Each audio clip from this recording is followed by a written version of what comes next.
Pakinggan natin mga viewers, mga kababayan, itong sinasabi ng pastor na Biblia lang daw ang batayan sa pagturo ng katotohanan. Ay hapon, buot may ikaw masayon or makaila sa simbahan nga iya sa atong Hesus Kristo o sa simbahan nga dili iya sa atong Hesus Kristo, basaha ang imuhang Biblia kay mao kini siya ang iya sa pag-ila. Kung ang mga pagtulunan sa maong simbahan simo gani haom sumay gani takdo sa mga pagtulunan sa atong Hesus Kristo, sa wala gayoy duha-duha kana nga simbahan iya sa atong Ginoong Hesus Kristo. Okay, sagutin at bigyan natin ng reaksyon mga viewers, mga kababayan.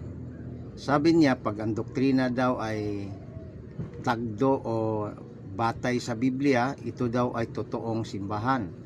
Ang ating reaksyon, tanong mga kababayan, kung bakit kayo hindi nagkaisa?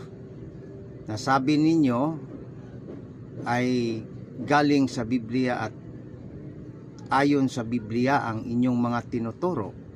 Bakit umabot kayo ng almost 50,000 na mga denomination kung ang sabi ninyo ay batay sa Biblia ang inyong tinuturo? Bakit kayo nagsalungatan sa inyong pagtuturo at hindi magkaunawaan?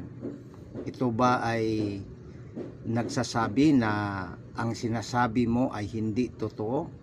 Ito ba ay nagpahiwatig na ang sinasabi mo ay kasinungalingan at hindi katotohanan, sapagkat hindi kayo nagkaisa? Tapos sabihin mo na ang turo dapat sa Biblia at sa Biblia lamang para masabing ito ay totoong simbahan.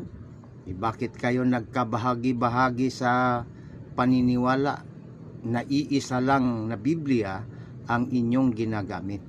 Kaya mga kababayang Katoliko, wag ho tayong makinig, wag ho tayong basta-basta maniwala sa ganitong pahayag ng mga iba't ibang sikta ng pananampalataya na hindi naman totoo, sapagkat maliwanag po ang kanilang resulta.